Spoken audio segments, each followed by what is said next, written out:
சரி, சில சமயங்கள்ல நமக்கு என்ன சந்தேகம் வருதுன்னா,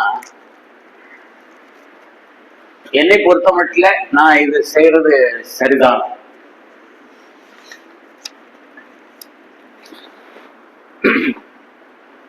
என் மனச்சாட்சிப்படி நான் செய்யறது சரிதான்.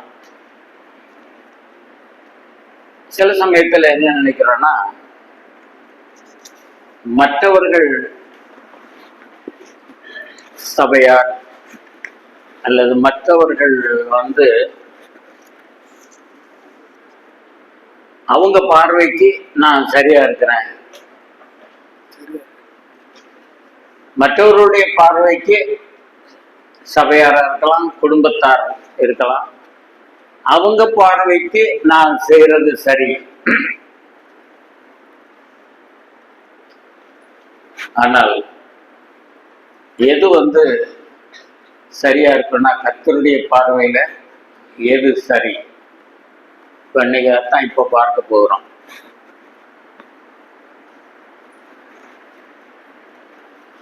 இப்ப என்னுடைய பார்வை, இப்போ உதாரணமா இப்போ ஆதியாகமம் 3ஆம் அதிகாரம் எடுங்க. ஆதியாகமம் 3ல் 6வது வசனத்தை வாசிங்க. அப்பொழுது ஸ்திரீயானவள், அந்த விருட்சம் ருசிப்புக்கு நல்லதும் பார்வைக்கு இன்பமும் புத்தியை தெரிவிக்கிறதற்கு இச்சிக்கப்படத்தக்க விருட்சமுமாய் இருக்கிறது என்று கண்டு அதில் கனியை பறித்து புசித்து தன் புருஷனுக்கும் கொடுத்தாள், அவனும் புசித்தான். சரி,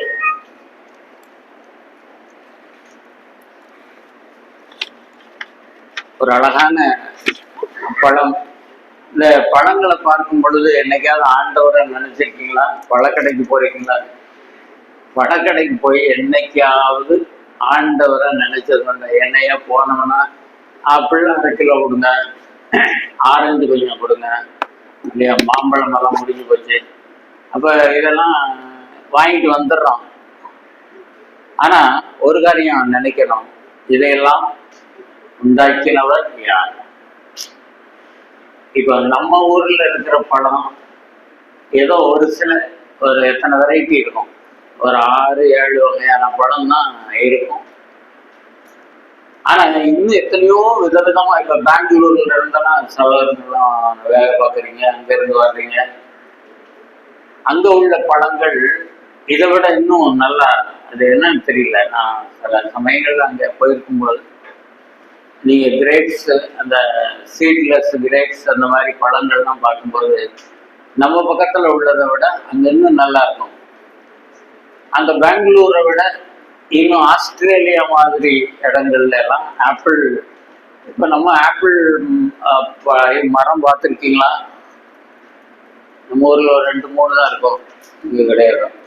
சரி, அங்க ஊட்டி மாதிரி குன்னூர் ஊட்டி எல்லாம் போனீங்கன்னா ஆப்பிள் மரங்கள் இருக்கிறது அவ்வளவு விசேஷம் கிடையாது. ஆனா காஷ்மீர்னு சொல்றாங்க, காஷ்மீர். அப்ப இந்த காஷ்மீர்ல உள்ள பழங்கள் சிலர் அப்படியே ஃப்ரெஷ்ஷா வாங்கிட்டு உங்களுக்கு கொடுத்தாங்கன்னா அது ரொம்ப ருசியா இருக்கும், நம்ம ஊர் ஆப்பிளை விட. இன்னும் எத்தனையோ பழங்கள் நம்ம ருசிக்காத பழங்கள் நமக்கு கிடைக்கல, அதனால சாப்பிடல. அப்போ இவ்வளவு விதவிதமான பழங்கள்லாம் பார்க்கும்போது உடனே என்ன நினைக்கணும்? என் ஆண்டவர் உண்டாக்கினார். மற்றவர்கள் நினைக்க மாட்டான், நம்ம நினைக்கணும், நம்ம சிருஷ்டிகர், நம்முடைய கர்த்தர் உண்டாக்கினது. சரி, உண்டாக்கிட்டார் ஆண்டவர், எல்லாம் உண்டாக்கி மனம் போல சாப்பிடுங்க, எந்த தடையும் கிடையாது, உங்களுக்கு இஷ்டமானதை பறித்து சாப்பிடலாம். அந்த ஒரு குறிப்பிட்ட பழம், அது விஷம் இல்லை, அந்த பழம் அதுவும் நல்ல பழம் தான். அப்போ ஏன் சொல்றாரு?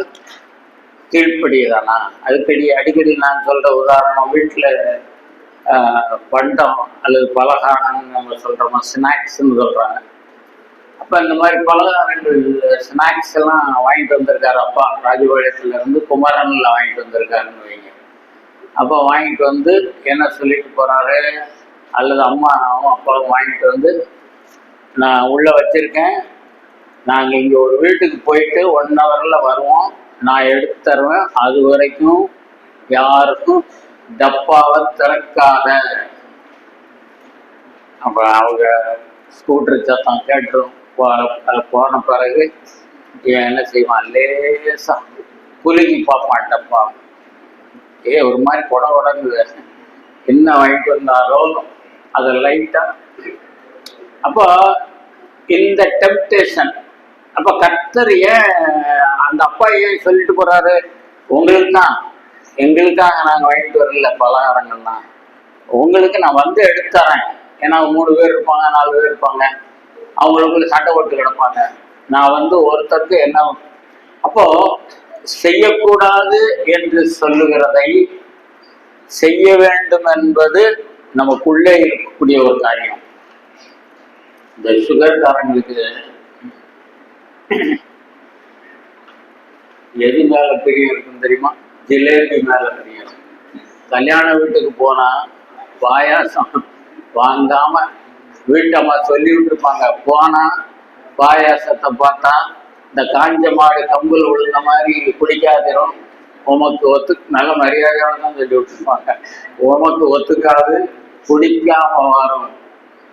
போன உடனே அந்த பாயாசம் தான். அப்போ எது தடுக்கப்படுகிறதோ அதன் மேல் நமக்கு பிரியம். இங்க ஆண்டவர் சொல்லிட்டு போறாரு. அப்போ இதுல என்ன பிரச்சனைனா, என் பார்வைக்கு இன்னைக்கு அதான் சிந்திக்க போறோம். என் பார்வைக்கு இது அழகா இருக்கு. அந்த விருட்சம்னா என்ன, மரம் தான், வேற ஒண்ணும் இல்லை. விருட்சம்ங்கிற அது ஒருவேளை வடமொழியா தான் இருக்கும். அந்த மரம், அந்த பழம் புசிப்புக்கு நல்லதும் பார்வைக்கு இன்பமும் புத்தியை தெளிவிக்கிறதற்கு இச்சிக்கப்படத்தக்க விருட்சமாயிருக்கிறது என்று.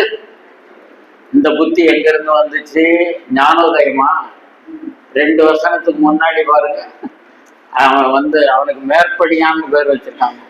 இப்ப மேற்படியான் சொல்லிட்டு போறான், இது இத சாப்பிடக்கூடாதுன்னு சொன்னாரோ, ஏய் தூர போ, அடிக்கடி அந்த வார்த்தை வருதுல, அப்பாலே போ சாத்தானே.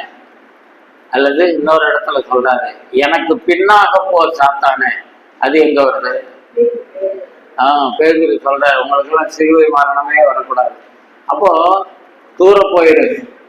நிறைய சந்தர்ப்பத்துல சாத்தான தூர போன்னு சொல்லாததுனால பிரச்சனையில மாட்டியிருக்கோம். இப்ப நம்மளோட செல்போன்ல அந்த மெசேஜ் வந்தது, இது வந்தது, சில இதெல்லாம் தொற்றாதீங்கம்பாங்க. அந்த ஆப் அல்லது அந்த ஒரு மெசேஜ அதை கிளிக் பண்ணிடாதீங்க, தொற்றாதீங்க, முடிஞ்சு வச்சுக்காத, பேலன்ஸ் 0. அப்போ இது பார்த்த உடனே நமக்கு சொல்ல வேண்டிய காரியம், நிறைய காரியங்களுக்கு நோ சொல்ல வேண்டும். We must be able to say no to many things. நிறைய காரியங்களுக்கு முடியாதுன்னு சொல்லாததுனால பிரச்சனை.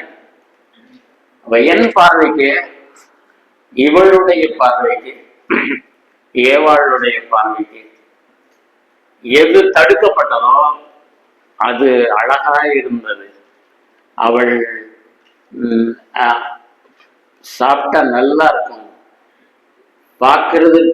பார்க்கிறதுக்கே ஒரு சந்தோஷம் இல்லையா? பார்வைக்கு இன்பம், புத்தியை தெளிவிக்கிறதற்கு இச்சிக்கப்படத்தக்க விருட்சம். நம்ம வாழ்க்கையில ஆண்டவர் எதிர்பார்க்கிறது என்னன்னா, நான் உனக்கு என்ன சொல்லுகிறேனோ அதன்படி செய். நான் வேண்டாம் என்று சில நிறைய காரியங்களை விளக்கி இருக்கிறேன். இந்த உலகத்துல எல்லாம் இருக்கு. கஞ்சா செடியும் ஆண்டவர் உண்டாக்குனது தானே. இது என்னடா புது போதனையா இருக்கு? இல்ல, யோசிச்சு பாருங்க. அவர் உண்டாக்கின செடிகள்ல அது ஒண்ணுதான் செடிங்க. அது அந்த மலைப்பகுதிகள்ல தெரியாம அதை பயிரிட்டு, அப்போ ஆண்டவர் என்ன, இவன் மனுஷன் உண்டாக்குனது இல்லை, அப்போ கத்திரியா உண்டாக்கணும் அப்படி இல்லை. அதுல உனக்கு எது நல்லதுன்னு நான் சொல்லியிருக்கணும். ஒரு கீரையை பறிச்சு சாப்பிடு. புகையிலையும் அதே மாதிரி எல்லா செடி கொடி மரம் கர்த்தர் உண்டாக்குனது. அப்போ கர்த்தர் நான் எல்லாவற்றையும் உண்டாக்கி இருந்தாலும் எல்லா மரங்களையும் இந்த இந்த தடுக்கப்பட்ட மரம் இருக்கு, ஃபர்பிடன் ஃப்ரூட்னு சொல்லுவாங்க. ஃபர்பிடன் ஃப்ரூட், தடை செய்யப்பட்ட இந்த பழத்தை கர்த்தர் தானே உண்டாக்குனாரு. அப்போ கர்த்தர் உண்டாக்கி இருந்தாலும் ஆண்டவர் என்ன எதிர்பார்க்கிறார்? இதைத்தான் நீ எடுக்கணும். ஆண்டவரை நீங்க உண்டாக்குனது தானே. இப்ப இந்த சாப்பாட்டு விஷயத்துல சில சாப்பாடு சாப்பிடலாம், சில இதுகளை சாப்பிடாதீங்க, மிருகங்கள் இந்த மிருகமெல்லாம் ஆகாது. ஏன் சொன்னாரு? அது உனக்கு வேண்டாம், அந்த உடம்புக்கு சில காரியங்கள் ஒத்துக்காது. இப்போ மீன் வாங்க போறோம், செதில் உள்ள மீன், செதில் இல்லாத மீன் இருக்கும்ல. அப்போ சீலா மீன்லாம் நல்ல ருசி தான், ஆனா அதுக்கு செதில் கிடையாது. அப்ப ஆண்டவர் செதில் இல்லாத மீனை சாப்பிடாத. அப்போ அந்த அவர் தடுத்த காரியத்தை சொன்னாங்க. அப்போ ஆண்டவர் அதுல சில மருத்துவ குணங்கள், பன்றி இறைச்சி, அப்போ அது வேண்டாம். மாடு நல்லா சாப்பிடலாம், நமக்கு மாட்டு கறினாலே ஒரு மாதிரி முகத்தை சுழிக்கும், நம்ம அப்படி பழகிட்டோம். இப்ப எதுக்கு இதெல்லாம் பேசிட்டு இருக்கேன்னா, கர்த்தர் சில காரியங்களை தடை செய்திருக்கிறார், வேண்டாம்னு சொல்றாரு. ஆண்டவரே, என் வாழ்க்கையில உலகத்தாரை போக நான் செய்யக்கூடாது, சும்மா சாப்பிடுப்பா, இருக்கிற வரைக்கும் உலகத்தை அனுபவி, களவும் கற்று மற, களவாங்கிறதையும் நீ செஞ்சுட்டு மற அப்படின்னு ஆண்டவர் சொல்லி மனுஷன் சொல்றான். ஆண்டவர் அப்படி சொல்லலை. அப்போ இந்த மாதிரி இவளுடைய பார்வைக்கு அந்த படம் அழகாக இருக்க செய்தது யாரு? சாத்தான். அதுக்கு முந்தி பேசுறான் அவட்ட. அதனால அவனை குறித்து ரொம்ப ஜாக்கிரதையா இருப்போம். அவன் நம்மளை வலையில சிக்க வைக்கிறதுக்கு ரொம்ப பிரயாசப்படுறான். வாலிபர்கள்லாம் வலையில தான் இருக்காங்க இப்போ இல்லையா? நெட்டு தானே, நெட்டே கிடைக்காது. இன்னைக்கு என்னமோ ஒரு இதில் போட்டிருந்தான், இன்னைக்கு கண்ட்ரோல் பேங்க்ல ஏதோ 1:30 மணிலேருந்து 3:30 மணி வரைக்கும் ஏதோ ஒரு இது ஒர்க் ஆகும். அப்போ இந்த மாதிரி நெட்டு வலை வலைதளம் நெட்வொர்க்கே நாளைக்கு ஃபுல்லா கிடையாதுன்னு ஒரு அறிவிப்பு வருதுன்னு வைங்க, அப்படியே தலையில கை வச்சுட்டு உட்கார்ந்துருவாங்க. அப்ப இந்த வலை கர்த்தர் விரித்த வலை அல்ல, சாத்தான் விரித்திருக்கிறான் வலை. அப்ப என் பார்வைக்கு அழகா இருக்கிறதுனால இந்த ஏவாளை போல, அதுதான் ஏவாளை பத்தி பேசிட்டு இருக்கோம். நியாயாதிபதிகள் 17ஆம் அதிகாரம்,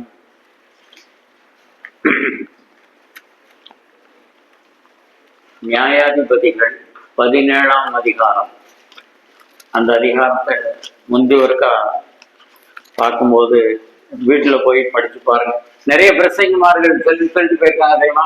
இதை நீங்கள் வீட்டிலே போய் படித்து பார்த்தால் ரொம்ப நல்லா இருக்கும். வாழ்க்கையில என்னைக்காவது ஒரு நாள் அவர் சொன்ன ஒரு பகுதியை வீட்டுல போய் படிச்சேன்னு சொல்லுவாங்க. வாழ்க்கையில சரித்திரத்தை கிடையாது. அவரு வீட்டுல போய் படித்து பாருங்கள் பாரு, அதோட சரி. அத ஒரு சிலர் கொஞ்சம் கருத்தா போய் அவரை ஒரு பகுதி சொன்னாரேன்னு படிக்கிறவங்க ரொம்ப ரேர். இப்போ 17ஆவது அதிகாரம் ரொம்ப வினோதமா இருக்கும். என்ன வினோதம்? எல்லாமே வினோதமா இருக்கும். அப்ப எப்ராஹிம் மலை தேசத்தானாகிய மீகா என்னும் பேருள்ள ஒரு மனுஷன் இருந்தான். இதெல்லாம் ஆண்டவருடைய பிள்ளைகளோடு சேர்ந்ததான் எப்ராஹிம் தேசம் எல்லாம். அவங்க அம்மாட்ட சொல்றான்,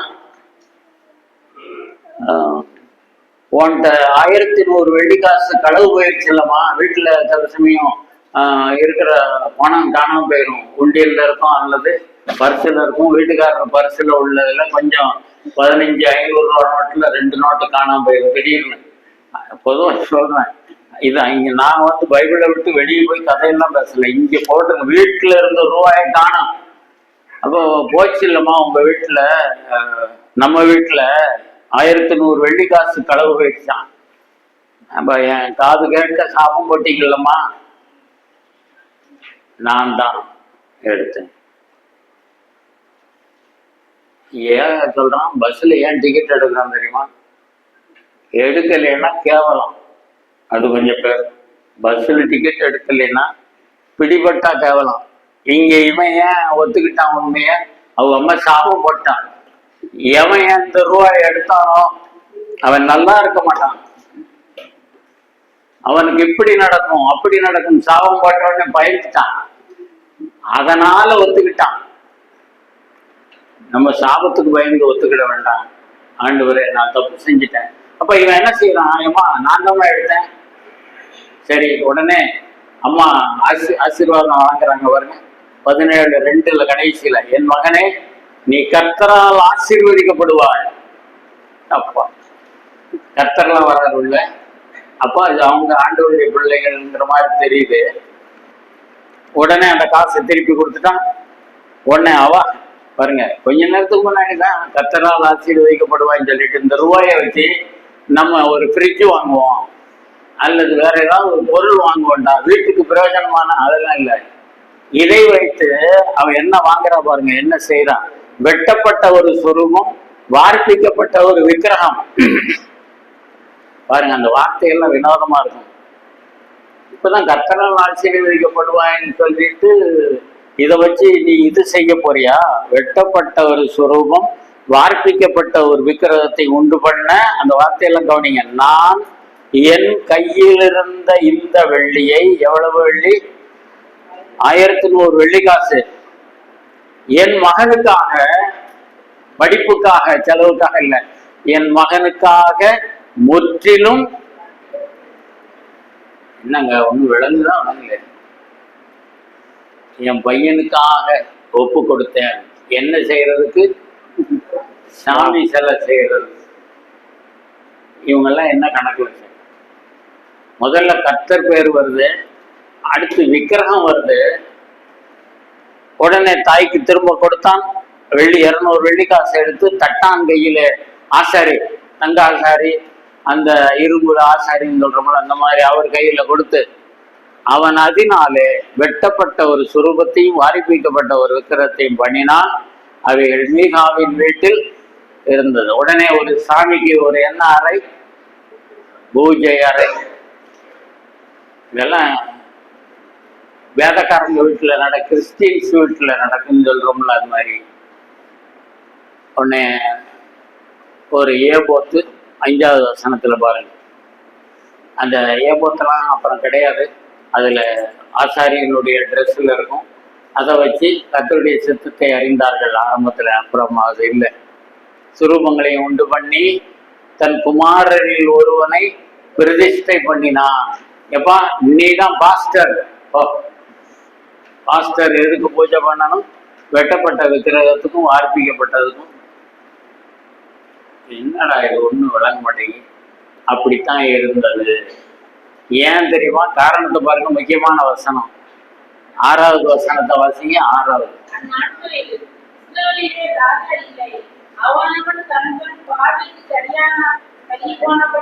இதுதான் பிரச்சனை. நல்லா கவனிச்சுக்கோங்க. கிறிஸ்தவ மதம் எப்படி இருக்கிறது? இப்படிதான் இருக்கு. என்ன இந்த பண்டிகையெல்லாம் கொண்டாடிட்டு இருக்கு? என்ன நாங்க எங்களுக்கு அதான் பிடிச்சிருக்கு. சரி, நாகாலாந்து நம்ம நாட்டில் உள்ள ஒரு மாநிலம். அதுக்கு கவர்னராக இருந்தது கணேசன் ஒருத்தர் இருந்தார். அவர் பிஜேபியில தீவிரமான ஆள் தான். RSSல எல்லாம் நல்ல மனுஷன் வச்சுக்கிறோமே. ஆனாலும் நல்ல மனுஷன். இப்போ இறந்துட்டாரு. அப்போ அவரு பேசினது கொஞ்ச நேரத்துக்கு முந்தைய ஒரு இதுல நான் பார்த்தேன். நாகாலாந்துல 80% பேர் கிறிஸ்தவர்கள். அவர் பேசுறாரு. கிறிஸ்துமஸுக்கு 10 நாள் லீவ் விடுவாங்க. அந்த தேர்தல் முடிஞ்சு அவர்கள் பதவி பிரமாணம் எடுக்கும் பொழுது ஆரம்பத்துல கிறிஸ்தவ பாட்டு தான் எல்லாம். அதை பத்தி ஆச்சரியப்படுறாரு அவரு. மோடி வந்து உட்கார்ந்துருக்காரு மேடையில. இந்த இல கணேசன் பேசுனது சொல்றேன். மோடி வந்து உட்கார்ந்துருக்காரு. அமித்ஷா, மோடிஜி, அமித்ஷா ஜி, எல்லா ஜியும் உட்கார்ந்துருக்காங்க.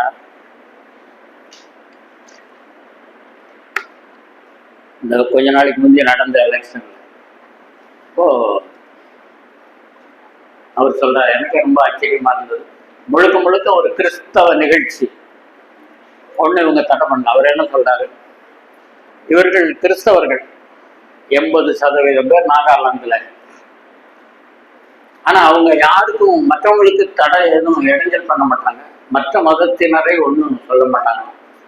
ஓ சரி, இவங்களும் அங்க அவங்களோட கலந்துக்கிடுவாங்க. நீ மற்றவங்களை இடைஞ்சல் பண்ண வேண்டாம். இப்ப நம்ம இந்துக்களை வந்து யாரும் நம்ம குறைச்சி பேச வேண்டாம், அது ஆண்டவர் சொல்லலை, அப்படி அவங்களையும் குறைச்சி பேச சொல்லலை. ஆனா அவங்க கூட எப்படி நீ கலந்துக்கிட முடியுமோ அவங்க பண்டிகைகள்ல. நான் அடிக்கடி சொல்லியிருக்கேன், ஹாப்பி பொங்கல் நீ சொல்ல முடியுமா? பிரதர் என்ன எப்படி பேசுறீங்க? அது வந்து தமிழர் திருநாள். சரி, தமிழர் திருநாள்னா என்ன அர்த்தம் தெரியுமா? இவ்வளவு விளைச்சலை கொடுத்த ஆண்டவராகிய கர்த்தருக்கு நன்றி எல்லாம் கிடையாது. இந்த விளைச்சலை கொடுத்த தை மாசம் வருதுல, தைப்பொங்கல். அப்ப அந்த இவ்வளவு விளைச்சலை கொடுத்த சூரியன் காலையில இங்க உதிக்கிறானே, சில பேர் அதை கும்பிட்டு இருப்பான். அப்போ சூரியனுக்கு நன்றி, சூரிய பகவானே. வேலைக்காரன் கிறிஸ்தவன் அவன் என்ன சொல்லுவான், அதான் இவன் ஒரு 2 அலேலியா போடுவான், கர்த்தருக்கு சோத்திரம், கர்த்தர் விளைய. அப்போ எதுக்கு சொல்றேன்னா, என் பார்வைக்கு நான் சரியானதை செய்து கொண்டிருக்கிறேன், அது தப்பு. அவனவன் தன் தன் பார்வைக்கு சரிபோனபடி செய்து வந்தான். அப்ப என் பார்வையில சரியா நான் நினைச்சுக்கிட்டு இருக்கிறது போறா தப்பு. அதைத்தான் நாம் பார்க்கிறோம். என் பார்வையில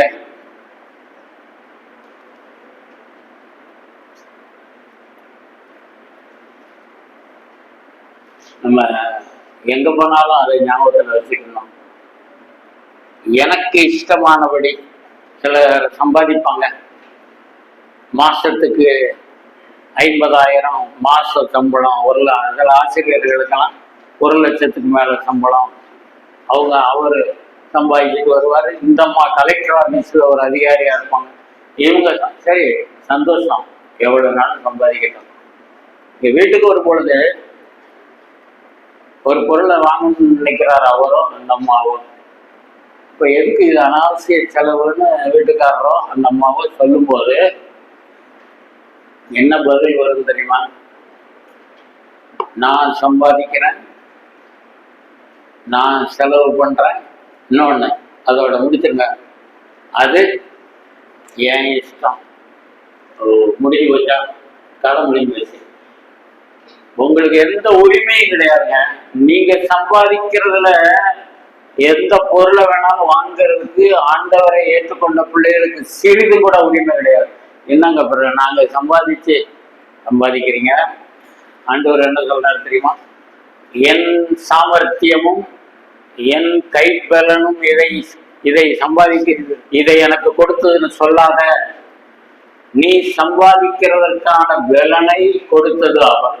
உனக்கு நல்ல ஆரோக்கியத்தை கொடுத்து, நல்ல வேலையை கொடுத்து, நல்ல சம்பாத்தியத்தை கொடுத்தது அவர். அதாங்க கிறிஸ்தவம். சும்மா நாங்களும் சம்பாதிச்சோம், 2 பேரும் சம்பாதிக்கிறாங்களாம், கை நிறைய இருக்கட்டும். அதெல்லாம் கர்த்தருக்கு மகிமையா செலவழிச்சா அந்த சம்பாத்தியம் தப்பே கிடையாது. ஆனா ஏன் இஷ்டப்படி நான் செலவு செய்யறதுக்கு உரிமை இல்லை. என் ஆண்டவருக்கு முன்னாடி, ஆண்டவரே இப்படி ஒன்று வாங்கணும்னு நினைக்கிறோம், நாங்க எங்க பணத்தை வீணாக்கிடக்கூடாது, உங்களுக்கு சித்தமானபடி நாங்கள் அந்த பணத்தை நாங்கள் செலவு செய்யணும். அதை அவர் அங்கீகரிக்கணும். சரி, இது நான் சுருக்கமா ஒவ்வொரு பாயிண்டா சொல்லி கரெக்டா 1 மணிக்கு முடிச்சிடும். ஏன்னா அதனால நீங்க கவலைப்படுறதுக்கு அவசியமே இல்லை. மற்றவர்கள் பார்வைக்கு முதல்ல முதல் பாயிண்ட், என் பார்வைக்கு நல்லா இருக்கிறத ஏவாளம்மா. அப்புறம் அவன் தன் பார்வைக்கு சரி போனபடி செய்தான். இதெல்லாம் பார்த்துட்டு வந்தோம். மற்றவர்கள் பார்வைக்கு, அதுதான் அடுத்த பாயிண்ட். எண்ணாகமம் 13ஆம் அதிகாரம்.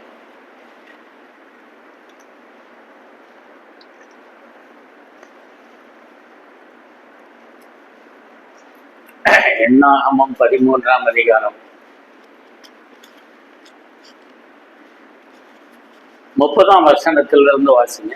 அப்பொழுது காலை மோசேக்கு முன்பாக ஜனங்களை அமர்த்தி, நாம் உடனே போய் அதை சுதந்திரித்துக் கொள்கிறோம், நாம் அதை எதிராக ஜெயித்துக் கொள்ளலாம் என்றார்.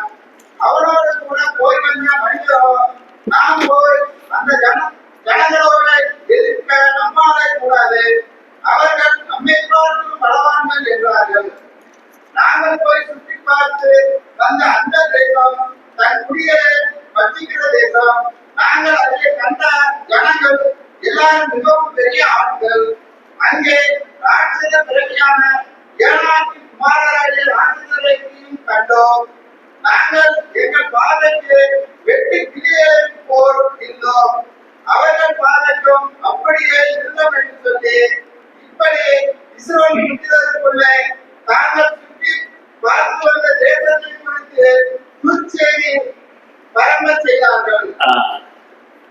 ஆண்டவர் உங்களுக்கு ஒரு இடம் தாரேங்கிறாரு, நல்ல கானான் தேசம். அதுக்கு ஒரு எக்ஸாம்பிள் அங்கிருந்து கொண்டு வரப்பட்ட திராட்சை கொலை. நல்லா கவனிங்க தம்பி, வராது தூக்கம் வரக்கூடாது, ஏன்னா வந்திருக்கிறதே நம்ம எதுக்கு செய்தி கேட்க வந்திருக்கோம். அப்ப இந்த திராட்சை கொலையை 2 பேர் தான் தூக்கிட்டு வராங்க. நம்ம ஊர்ல கிரேப்ஸ் வாங்குவாங்க கடையில், எத்தனை பேர் தூக்கிட்டு வருவீங்க? ஒரு ஆள் ஒரு விரல் தூக்கிடலாம், அவ்வளவுதான். இதுதான் திராட்சை. நல்ல ஒரிஜினலா அது கிடைக்கிற இடத்துக்கு போனா பெரிய பெரிய கொலைகள் இருக்கலாம், திராட்சை கொலைகள். அப்ப அவ்வளவு செழிப்பான இடம், ஒரு நல்ல ஒரு இடம். கவனிங்க, ஆண்டவர் போய் பார்க்க சொன்னாரா, இவங்க போகணுன்னாங்களான்னு. ஏன்னா 2 வகையான வசனம் இருக்கு. அதை எப்படி காம்ப்ரமைஸ்னா சரியா புரிஞ்சுக்கிட்டோம்னா, கர்த்தர் தர்றேன்னு சொன்னாரு, இவங்க அது இருந்தாலும் அதை கொஞ்சம் டெஸ்ட் பண்ணிடுவோமே. நம்ம தான் ஆண்டவர் ஒரு இடத்த காட்டுவாரு, நம்ம கொஞ்சம் நம்மளுக்கும் புத்தி வேணும்ல, நம்மளும் கொஞ்சம் டெஸ்ட் பண்ணிடுவோம். சரி, ஆண்டவர் சொல்லிட்டாரு, போப்பா அனுப்பு, ஆளை அனுப்பு, ஒவ்வொரு கோத்திரத்துக்கு ஒரு ஆளை அனுப்பு, போய் எல்லாத்தையும் செக் பண்ணிட்டு எல்லாம் அவங்க பார்த்துட்டு வரட்டும். எத்தனை கோத்திரம் பேர் போனாங்க? 12 கோத்திரத்துல இருந்து 12 ரெப்ரசன்டேட்டிவ்ஸ் போயிட்டு வந்தா மெஜாரிட்டி, இந்த மெஜாரிட்டியில தான் பிரச்சனை. நிறைய இடங்கள்ல அதான் பிரச்சனை. எங்க சபையில நாங்க தான் மெஜாரிட்டி எல்லாம் ஒப்பேறாது. மெஜாரிட்டி பேர் தப்பு பண்ண வாய்ப்பு இருக்கு. மெஜாரிட்டியை வச்சு தீர்மானம் பண்ண கர்த்தர் சொல்லல. இங்க 12 கோத்திரத்துல 10 கோத்திரத்துக்காரன் சொல்றான், ஐயோ இப்ப நம்ம பாயிண்ட விட்டு விலகல. என்ன பாயிண்ட்? என் பார்வைக்கு இந்த இடத்துல என் பார்வைக்கும் மற்றவர்களுடைய பார்வைக்கும் அப்படிங்கிற மாதிரி வரும்போது இந்த 10 பேர் என்ன சொல்றான், இந்த பாருங்க, இப்ப நம்ம பார்த்த எண்ணாகமம் 13ல உடனே போய் ஜெயித்து கொள்ளலாம்னு அவங்க இந்த 2 கோத்திரம் சொல்லுது. அவன் கூட போயிட்டு வந்தவங்க 31ஆம் வசனம் பாருங்க, 13:31. அதாவது எண்ணாகமம் 13:31. அவனோட கூட போய் வந்த மனிதரோ, நாம் போய் அந்த ஜனங்களோட எதிர்க்க நம்மாலே முடியாது, அதான் கூடாது, அவர்கள் நம்மை பார்க்கிலும் சொல்லுவாங்கள, அந்த ஊருக்குள்ள எல்லாம் நுழைய முடியாதுப்பா, முரட்டு பயிலுக, எதுக்கு எடுத்தாலும் அறுவாடைத்தான் தூக்குவான், தூக்கிட்டு வரான்.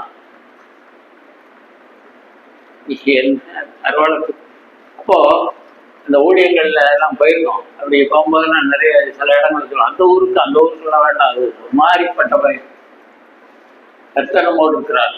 அப்ப இவங்க போயிட்டு வந்ததுல 10 கோத்திரத்துக்காரன் சொல்றான், எப்போ அவன் எல்லாம் லேஸ்பட்டவன் இல்லை, அவன் எப்படி இருந்தானா அவங்கள எதிர்க்க முடியாது. 32ஆம் வசனம் பாருங்க, நாங்கள் போய் சுற்றி பார்த்து வந்த அந்த தேசம் தன் குடிகளை பட்சிக்கிற தேசம், நாங்கள் அதிலே கண்ட ஜனங்கள் எல்லாரும் மனுஷன் முகத்தை பார்க்கிறான், கர்த்தரோ இருதயத்தை பார்க்கிறான். நிறைய சமயம் பயப்படுறோம், அவன் லேசப்பட்டவன் இல்லப்பா, அவனுக்கு அங்க மோடி வரைக்கும் ஆள் இருக்கு, பெரிய பெரிய ஆட்கள்லாம் அவங்க கைக்குள்ள இருக்கு. அவங்க ஆட்சி ஒண்ணும் பண்ண முடியாதுங்க அவங்களால. உங்க கதையே தன்னால ஊசலாடிக்கிட்டு இருக்கு, நீங்க எங்களை ஒன்றும் தொட முடியாது. அப்போ யாரா இருந்தாலும் சரி, நம்மை கர்த்தருடைய கரத்தை மீறி யாரும் அவர்களை என் கையில் இருந்து யாரும் பறித்து கொள்ள முடியாதுன்னு ஆண்டவர் சொல்றாரு.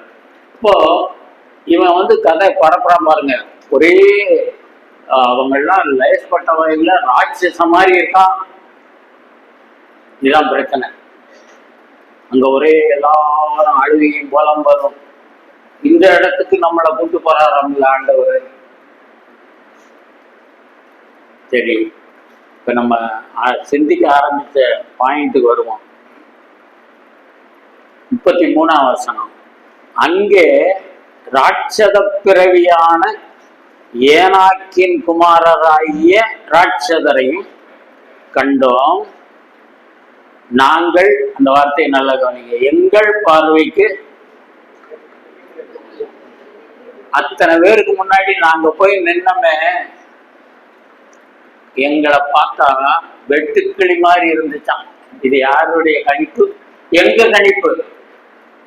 அவன் ஒவ்வொருத்தனும் ராட்சசம் மாதிரி இருக்கான். அவங்களுக்கு முன்னாடி நம்மெல்லாம் வெட்டுக்கிளி. இதெல்லாம் யோசிக்கணும். அநேக சமயத்துல நமக்கு ஒரு இப்படிப்பட்ட இன்ஃபீரியாரிட்டி வருது. ரொம்ப தாழ்வு மனப்பான்மை. மனத்தாழ்மைங்கிறது வேற, தாழ்வு மனப்பான்மை வேற. நம்மெல்லாம் போய் நிற்க முடியுமா? அது பெரிய இடம். அப்ப எங்கள் பார்வைக்கு நாங்கள் வெட்டுக்கிளி. இன்னொன்னு அதே வசனத்துல அவர்கள் பார்வைக்கு, அதான் நம்ம சிந்திக்கிறோம், அவர்கள் பார்வைக்கு அப்படியே இருந்தோம். எப்படியே இருந்தோம்? வெட்டுக்கிளி மாதிரி இருந்தோம். நசிக்கிடுவான் நம்மள. சொல்லாதீங்க. கர்த்தர் எவ்வளவு பெரியவர் தெரியுமா? நம்ம சரியான பாதையில போய்கிட்டு இருந்தானா கர்த்தர் நமக்காக யுத்தம் பண்ணுவார். நீங்கள் சும்மா இருப்பீர்கள். எத்தனை இடத்துல அப்படி நடந்திருக்கு தெரியுமா? ஒரு அசீரியர்கள் எதிர்த்து வர்றான், கடைசியில பார்த்தா 1,85,000 பேரை ஒரே ஒரு தூதன் அடிக்கிறான். ஒரு தூதன் அத்தனை பேரையும் காலி பண்ணி இந்த ஜனங்கள் ஒன்று யுத்தமே பண்ணல. கர்த்தர் மேல நம்ம சார்ந்து, கர்த்தரை சார்ந்து வாழும்போது நம்ம பயப்படவே தேவையில்லைங்க. மடியில கனம் இருந்தா பயம் இருக்கும் இல்லையா? நம்மகிட்ட சில தவறுகளை வச்சுக்கிட்டு, குற்றங்களை வச்சுக்கிட்டு, சரியில்லாத காரியத்தை வச்சுக்கிட்டு கர்த்தர் யுத்தம் பண்ணுவார். யுத்தம் பண்ண மாட்டார், நம்ம கூட தான் யுத்தம் பண்ணுவார். அப்ப நான் காரியங்களை சரியா இருக்கும்போது, இப்ப யோபு காரியத்தை பாருங்க, நம்ம பார்த்தவன் அவ்வளவு தூரம் ஆண்டவர் சொல்லியிருக்காரு. யோபு யுத்தம் பண்ணாரா? கர்த்தர் யோபுக்காக சாத்தானுக்கு முன்னாடி யுத்தம் பண்றாரு. சாத்தானோட அவன் தான் சொன்னது, இவன்கிட்ட மட்டும் எடுத்துருங்க, என்னத இவன்கிட்ட இருக்கிறத எடுத்துட்டீங்கன்னா தூஷிச்சிருவான் முகத்துக்கு நேரம். ஆனா கர்த்தர் யோபுவை காத்து கொண்டது போல நம்மையும் காத்துக் கொள்வார். அப்போ இந்த ஜனங்கள், அப்ப என் பார்வைக்கு நான் வெட்டுக்கிளியை போல இருந்தேன், அவங்க பார்வைக்கும் வெட்டுக்கிளிகளை போல இருந்தோம் என்று சொல்லி துர்ச்செய்தி பரம்ப செய்தார்கள். அதனால மனுஷர் முன்பாக நம்ம நீதிமானாக காட்ட வேண்டிய அவசியம் இல்லை. சபையாருக்கு முன்பாக பக்தி வேஷம் போட வேண்டிய அவசியம் இல்லை. சபையாருக்கு முன்னாடி, குடும்பத்தாருக்கு முன்னாடி சாட்சியோடு இருக்கணும். அதே சமயத்துல நம்ம அவங்க பார்வைக்கு ஊழியம் செய்யாமல் வருது. அப்போ அவங்க நம்மளை மேன்மையா மதிக்கணும். நம்ம நல்ல இன்னும் சைக்கிளே போவா, நம்ம ஒரு டிவிஎஸ் 50 வச்சுக்கணும். அதுவும் இன்னும் டிவிஎஸ் 50 தான் வச்சுக்கிட்டு இருக்கீங்களாம்மா. மற்றவங்க சும்மா இருக்க மாட்டாங்க. ஏன் இவ்வளவு சம்பாதிக்கிறத இன்னும் அங்க ராம்புறான்னு அந்த காலத்து டிவிஎஸ் எக்ஸல் தான் ஓடுதா? நீர் அங்க வரப்போதே இங்க சத்தம் கேட்கியா? நீர் ஆடுனே அடிக்க வேண்டாம், தூக்கி போட்டுட்டு ஒரு வண்டிக்கு சக்கரம் ஒன்னொன்னு இவ்வளவு பெருசா இருக்கும், வீல் பேசலாம். ஆமா, அல்லது ஒரு புல்லட்டை போடுங்க. புல்லட்டு ஒரு 4 ரூபா தான், 4-5 ரூபா இருக்குமா என்னன்னு நம்ம யோசிச்சு தம்பி. 4 ரூபாய்க்கு புல்லட் இருக்கான். ஆமா, 4 லட்சம் தான். அப்போ ஒரு புல்லட்டை போடுங்க. உடம்பே தன்னால ஆடிக்கிட்டு புல்லட்ல கீழே பொத்தணும்னு யார் தூக்கி விட. இருந்தாலும் ஒரு வைராக்கியம், ஒரு பெருமையா எல்லாருக்கும் முன்னாடி. இப்ப அதான் பிரச்சனை. எல்லாருக்கும் முன்னாடி, மற்றவங்களுக்கு முன்னாடி நான் யாருன்னு காட்டுறேன் பாரு. வேண்டாம். நம்ம வருமானத்துக்கு தகுந்தபடி நம்ம வரவு செலவு செஞ்சோம்னா கடன் இல்லாம இருக்கும். பலருக்கு முன்னாடி நம்மளை பெருமையா காட்டி சில கல்யாண வீடுகள் நம்ம பரிதாபம் பார்த்துருக்கேன். ஒரு கல்யாண கார்டு 50 ரூபா 100 ரூபா பெறும். அது நான் சொல்றது குறைச்சி சொல்றேன் நினைக்கிறேன். ஒரு கார்டு அடிக்கிறதுக்கு சாதாரணமா ஒரு 20 ரூபா 30 ரூபாய் கார்டு. அது என்ன கார்டு அடிச்சிருக்க, பிரம்மாண்டமா இருக்கணும். அந்த கார்டை கையில வாங்கும் போதே அசந்திரனம். விருந்தா காலையில என்னென்ன வெரைட்டி உண்டோ ஹோட்டல்ல உள்ள அத்தனை வெரைட்டியும் அதை வரிசையா வைக்கணும். மத்தியானத்துக்கு 16 வகையான கூட்டு. இது போக சிக்கன்ல பல வெரைட்டி, மட்டன்ல பிரியாணி போடு. அப்படியே கல்யாணம் முடிஞ்சு வீட்டை விட்டு வெளியே வர மாட்டாரு. தலையில தொண்டு போட்டு உட்கார்ந்து இருக்க வேண்டியதான். ஏன்னா எல்லாருக்கும் எப்படி பட்டுவாடா பண்ண, அவன்கிட்ட கடை வாங்கியிருக்கு இவன். இதெல்லாம் நான் சொல்றதுடைய நோக்கம், என் பார்வை மற்றவர்களின் பார்வைக்கு நான் பெரிய ஆளா இருக்கணும் வேண்டாம். ஆண்டவரே, இது கர்த்தர் ஏற்றுக்கொள்கிற ஒரு காரியம் அல்ல. சரி, இப்ப 2 பாயிண்ட் நம்ம முடிச்சிட்டோம். என்னுடைய பார்வைக்கு நல்லா இருக்குங்கிறதுனால நான் ஒண்ணு செய்யக்கூடாது, மற்றவர்களுடைய பார்வைக்கு நல்லா இருக்கணும்னு சொல்லி எதையும் செய்ய வேண்டாம். சரி, அடுத்து கர்த்தரின் பார்வைக்கு, இதுதான் அடுத்த காரியம். கர்த்தரின் பார்வைக்கு பொல்லாப்பும் இருக்கு, நன்மையும் இருக்கு. முதல்ல பொல்லாப்ப பார்த்துருவோமே. 2 சாமுவேல் 11வது அதிகாரம். 2 சாமுவேலின் புத்தகம் 11வது அதிகாரம் 11:27 11:27 வாசிங்க. துக்க நாள் சென்ற பின்பு அதனை தாவீது அவளை அழைத்தனுப்பி தன் வீட்டிலே சேர்த்து கொண்டான். அவள் அவனுக்கு மனைவியாகி அவனுக்கு ஒரு குமாரனை பெற்றாள். தாவீது செய்த இந்த காரியம் கர்த்தரின் பார்வைக்கு. அடுத்தவனுடைய மனைவி அழகாக இருக்கிறாள், பார்த்தான், பாவம் செய்தான்.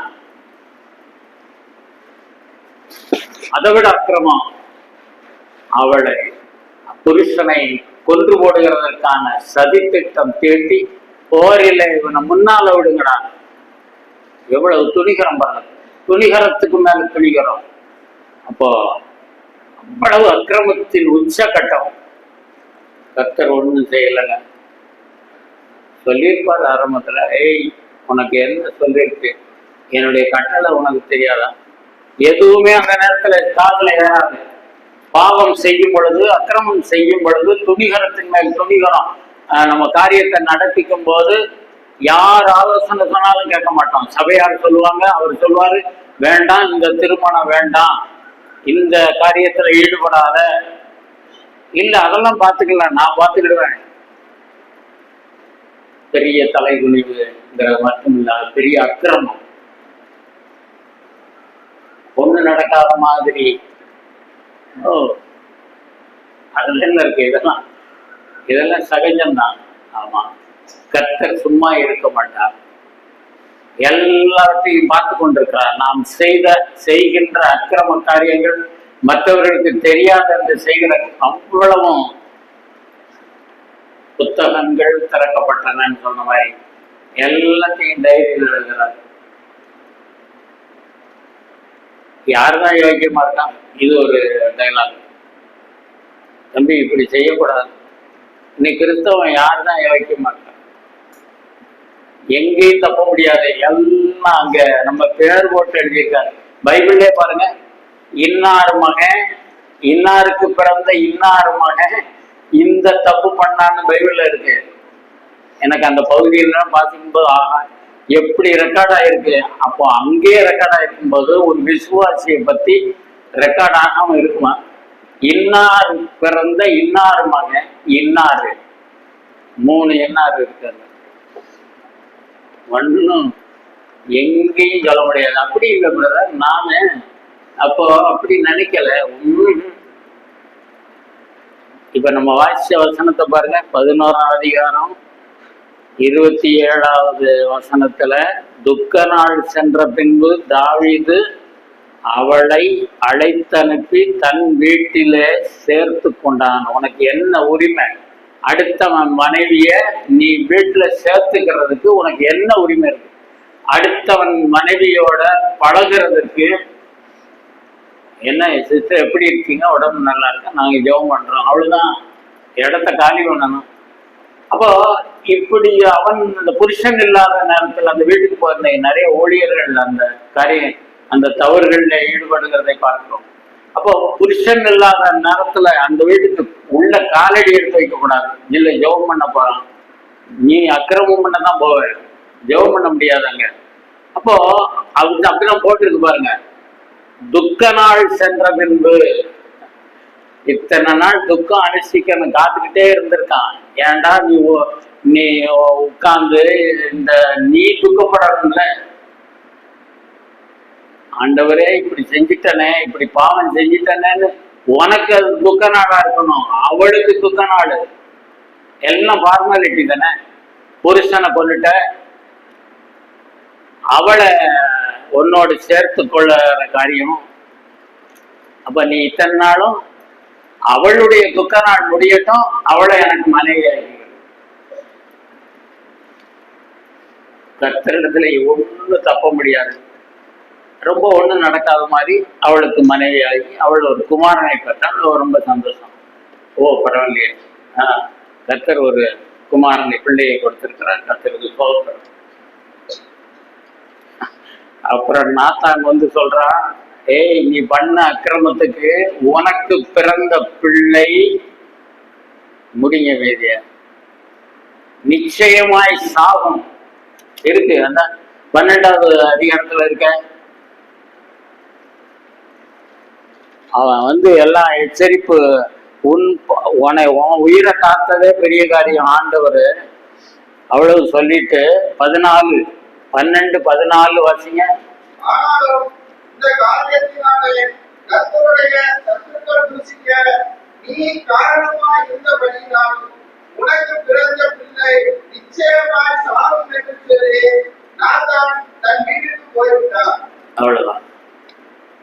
இந்த சிறு பிள்ளைகள் மற்றவங்க இடையில எரிச்சு போவாதீங்க. அது அப்படி ஒரு பழக்கம் எப்போதுமே ஆராதனையிலையோ எதுலையோ அதை கொஞ்சம் தவிர்க்கும்படி நீங்க தான் சொல்லணும். சரி விட்டுருங்க. இடையில சில பாயிண்ட் சொல்லுவேன், அதை நீங்க பயன்படுத்திக்கிட்டா நல்லது. ஏன் அந்த பிள்ளை சாகும்?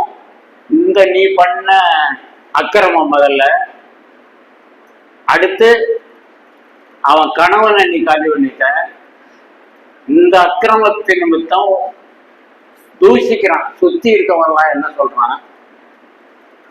சத்துருக்கள் தூஷிக்கிறார், ஆண்டவருடைய நாமம் தூஷிக்கப்படுகிறது. நீ இந்த மாதிரி பண்ணதுனால உனக்கு பிறந்த பிள்ளை நிச்சயமாய் சாகும். இது எதுக்கு எங்கேயோ இருந்து எங்கேயோ போறோமோ? எதுக்கு இந்த பாயிண்ட் சொன்னா தெரியுமா? கர்த்தருடைய பார்வையில பொல்லாப்பு. முதல்ல என்னுடைய பார்வையில அதுவும் அவுட்டு, அப்புறம் மற்றவர்களுடைய பார்வையில, மூன்றாவது கர்த்தருடைய பார்வையில இது பொல்லாப்பு.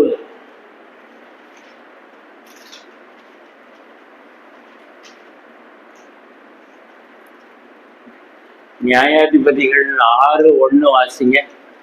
நியாயாதிபதிகளின் புத்தகம் 6ஆம் அதிகாரம் 1 வசனம்.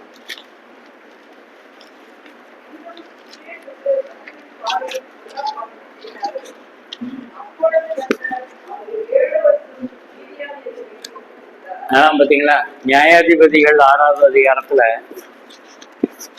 மறுபடியும் அந்த வசனத்தை வாசிங்க.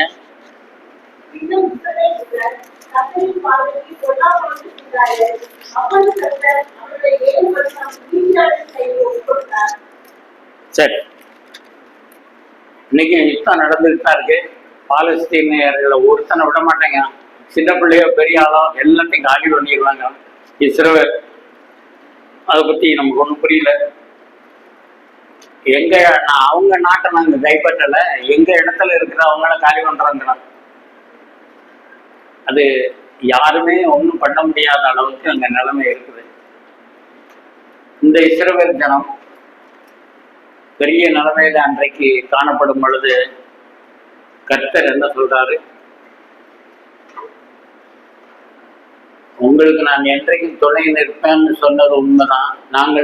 நான் உன்னை விட்டு விலகுவதும் இல்லை, உன்னை கைவிடுவதும் இல்லை.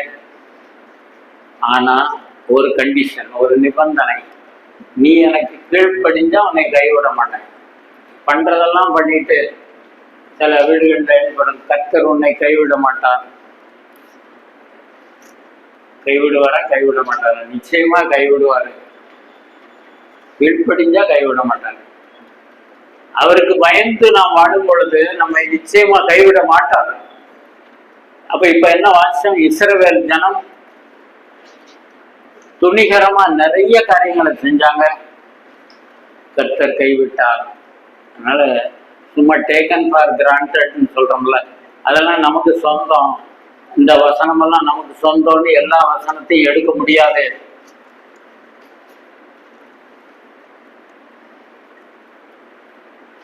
இப்போ 3 பாயிண்ட் முடிச்சிட்டோம்.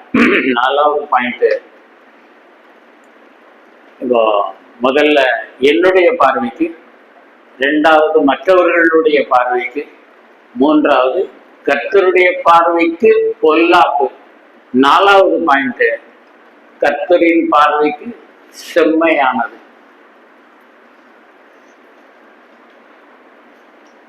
யாத்ராகமம் 15ஆம் அதிகாரம்.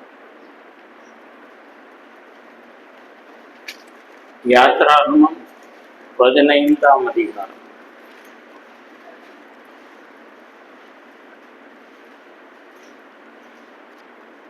இருபத்தி 6ஆம் வசனத்தை வாசி.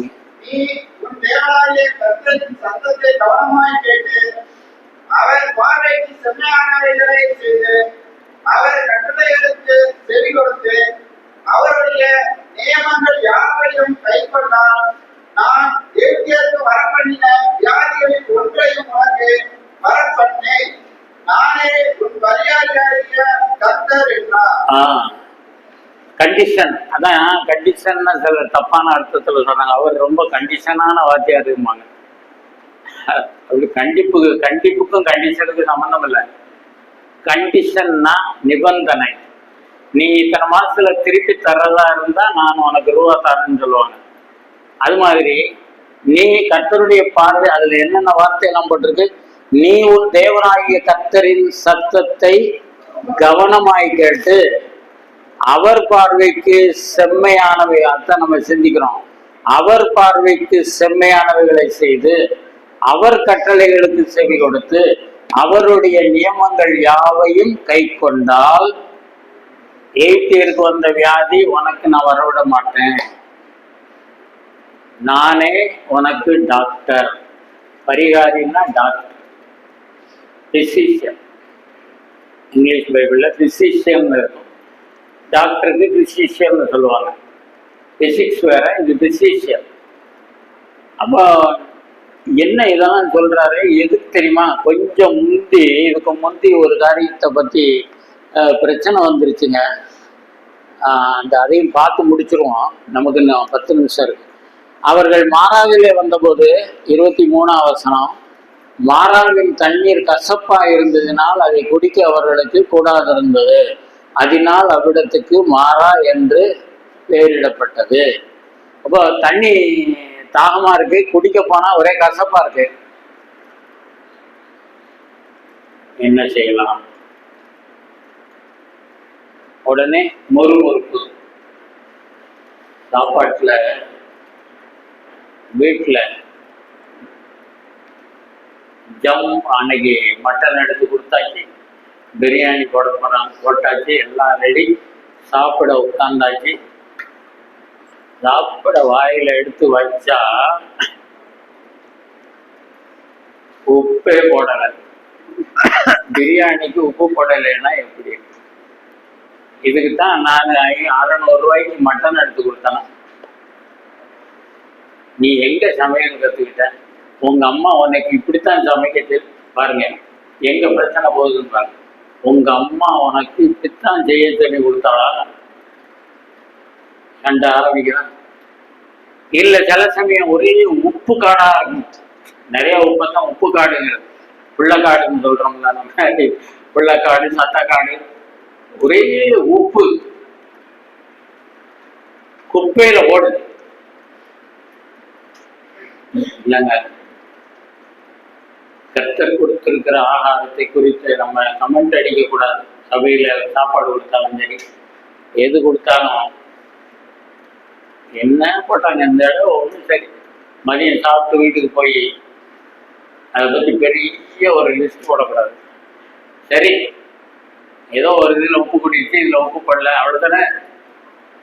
அப்படி ஒரு பாசிட்டிவா போக பழங்கணும் நம்ம. சரி, இப்போ இங்க என்னாச்சு? தண்ணி கசப்பா இருக்கு, இதெல்லாம் உடனே முறுமுறுக்கிறாங்க.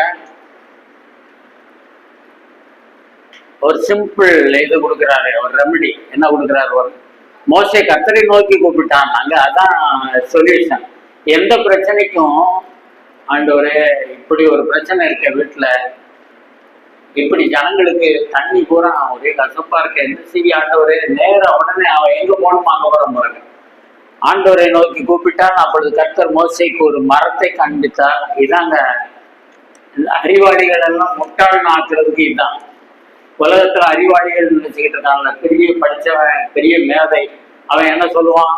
இந்த தண்ணி, உப்பு தண்ணிய, இந்த கசப்பான தண்ணிய நல்லதா மாத்தணும்னா இதுல ஒரு கெமிக்கலை போட்டு இதை கொஞ்சம் கொதிக்க வச்சு ஆற வச்சு, அதெல்லாம் இல்லை, மரத்தை வெட்டி போடு. அறிவாளி இந்த சயின்டிஸ்டுகளுக்கெல்லாம் ஒன்றும் விளங்காது. என்னடா உங்க ஆண்டவர் இப்படி யோசனை சொல்றாரு? அதுதான் எங்கள் ஆண்டவர். எந்த பிரச்சனைக்கும் மரத்தை போடு அப்படின்னா, சிலுவையை அங்க கொண்டு வா, கர்த்தருடைய நடத்துதலை கொண்டு வா, இது எங்கள் ஆண்டவர் பார்த்துக்கிடுவாரு. அப்ப இவன் ஒண்ணும் பண்ணல, ஒரு மரத்தை வெட்டி அந்த ஊற்றுல போட்டான். கசப்பான தண்ணீர் நல்ல தண்ணீராய் மாறிச்சுன்னு போடல. என்ன, தாமிரபரணி தண்ணி எல்லாம் தோத்து போகும். அப்படி ஆண்டவர் இனிமையான தண்ணீரை கொடுத்தார். முறுமுறுக்க கூடாது. இவ்வளவு செஞ்சுட்டு ஆண்டவர் அவங்களை வனாந்தரத்தில் அலைய விடுங்க. கடைசி வசனம் பாருங்க, 15:27. பின்பு அவர்கள் ஏலிமுக்கு வந்தார்கள். அங்கே 12 நீரூற்றுகளும் 70 பேரீச்ச மரங்களும் இருந்தது. அங்கே தண்ணீர் அருகே. இதாங்க ஆண்டவர். பரிதாபமா விட மாட்டார் ஒரு நாளும். இந்த பாடுகளின் மத்தியில, பிரச்சனைகளின் மத்தியில அருமையான தண்ணி, 12 நீரூற்று. நமக்கெல்லாம் 180 அடி 200 அடி போட்டும் ஏதோ தண்ணி வருது, சில இடத்துல வரமாட்டேங்குது. இங்க 70 பேரீச்ச மரங்கள். பேரிச்ச மரமெல்லாம், பேரிச்சம்பழமெல்லாம் சாப்பிட்றதுக்கு அவ்வளவு ருசியா இருக்கும். இங்க நம்ம ஊர்களில் பேரிச்சம்பழம் பூரா இந்த வெள்ளத்தை தடவி வச்சுக்கிறானா என்னமோ ஓடுது வண்டி. அப்போ அருமையான 70 பேரீச்ச மரங்கள், நீரூற்றுக்கள். எதுக்கு? நான் உனக்கு கசப்பான தண்ணியையும் இனிமையா மாற்றுவேன், அதை விட இனிமையான காரியங்களையும் தருவேன், நீ மட்டும் முறுமுறுக்காத. இது எதுக்கு இந்த பகுதி எடுத்தோம் தெரியுமா? கர்த்தரின் பார்வைக்கு செம்மையானதை செய்து. இதுதான் 4வது பாயிண்ட். கர்த்தரின் பார்வைக்கு அக்கிரமம் பண்ணாங்க, அது 3வது சிந்திச்சோம். 4வது பாயிண்ட், கர்த்தருடைய பார்வைக்கு செம்மையானதை செய்யும் பொழுது நானே உனக்கு பரிகாரியா இருந்து உதவி செய்வேன்.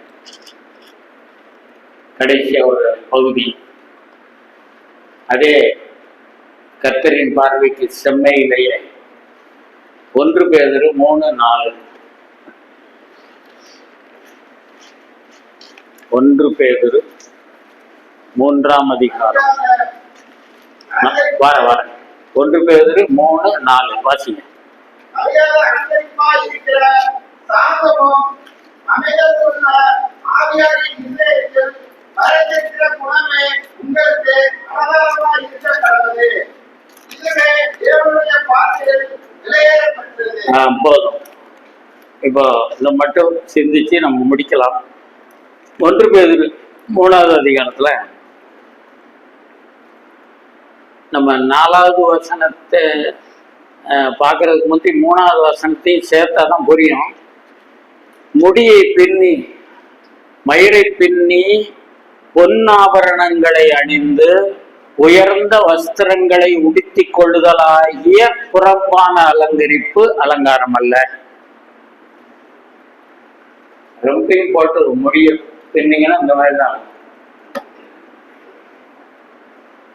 இதுல எதுவும் தங்காது, எது உள்ள வேணாலும் பொத்தின் கீழ். அப்போ நல்ல முடிய ஆண்டவர் கொடுத்துருக்காரு. அதனால அதை பாதுகாத்துக்கிட்டா போதும். அதை ரொம்பையும் போட்டு இப்படி பின்னி அப்படி பின்னி பியூட்டி பார்லருக்கு போகும், அங்க போகும், அந்த மாதிரி இது பண்ணி இப்படி உச்செடுத்து அப்படி, அது இப்ப மாடல் கிடையாது. இது இப்படி போய் அங்கிருந்து இப்படி திரும்ப வடக்க போய் தெற்க திரும்பி நேர கிழக்க போகும். கன்றாவே இருக்கு. இருந்தாலும் அதுதாங்க இப்ப மாடல். சீக்கிரத்துல மொட்டையாகும்.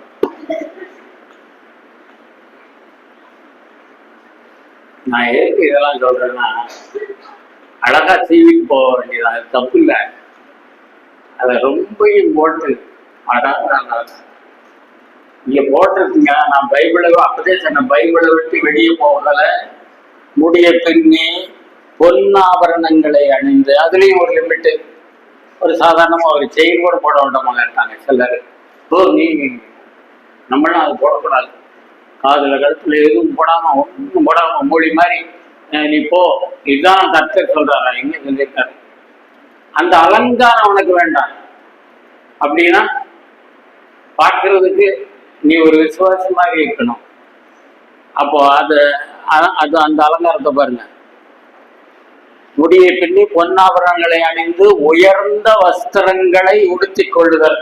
ஆடி தள்ளுபடிக்கு எப்படி போட்டு போயிடலாமா, எடுத்துடலாமா? ஆடிக்கெல்லாம் நான் வரமாட்டேன்.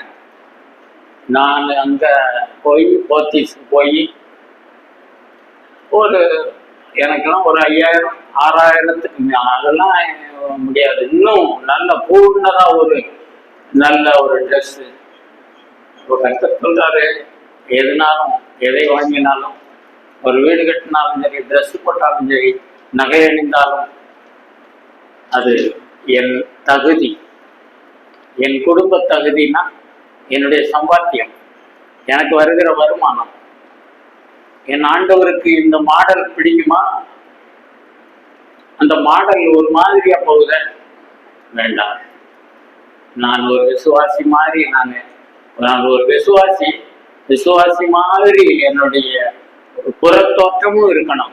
அதுக்காக கர்த்தர் அந்த காலத்துல போட்ட மாதிரி பழைய மாடல் அப்படின்லாம் ஆண்டவர் சொல்லல. நம்மை பார்த்து பொழுது அது எதுக்கு இப்ப நம்ம எடுத்த பாயிண்ட்டுக்கு அதுக்கு அதுல ஒரு வார்த்தை பாத்தீங்களா? கர்த்தருடைய பார்வையிலே அது போட்டிருக்கு பாருங்க. முடியை பின்னி பொன்னாபரணம் அணிந்து அந்த அலங்கரிப்பு உங்களுக்கு அலங்காரமாயிராமல் அழியாத அலங்கரிப்பாயிருக்கிற சாந்தமும் அமைதலும் உள்ள ஆவியாகிய இருதயத்தில் மறைந்திருக்கிற குணமே உங்களுக்கு அலங்காரமாயிருக்க கடவுது. அதுவே தேவனுடைய பார்வையில் அதான். அதனால நம்ம பைபிள்ல இருந்து யார் ஆலோசனை சொன்னாலும் வருத்தப்படக்கூடாது. நம்முடைய நன்மைக்காய் கர்த்தர் கொடுத்திருக்கிறது பைபிள். நம்மளை புண்படுத்தணும்னு சொல்லி ஆண்டவருடைய நோக்கம் அல்ல. ரட்சிக்கப்பட்டவர்கள் கர்த்தருக்கு இன்னும் எப்படியெல்லாம் பிரியமா இருக்கலாம். என் பார்வைக்கு எது சரியோ அதுவல்ல, மற்றவர்கள் பார்வைக்கு அல்ல, ரெண்டும் அவுட்டு.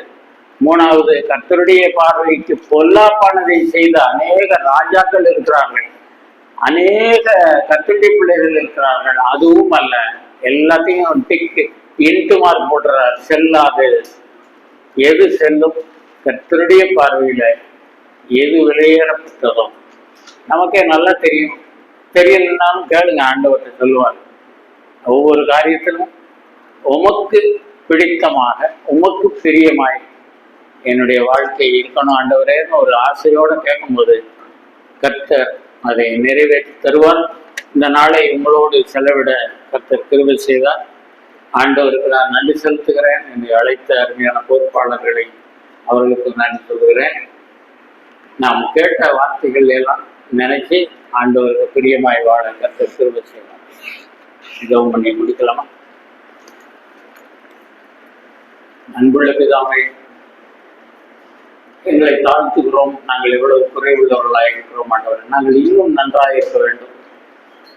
என் ஆத்துமா வாழ்கிறது போல நீ எங்கு சுகமாயிருப்பது வாழ்த்துகிறது போல, நேசப்பிதாவே, நாங்கள் நன்றாக இருக்க வேண்டும் என்று நான் நீர் விரும்புகிறேன்.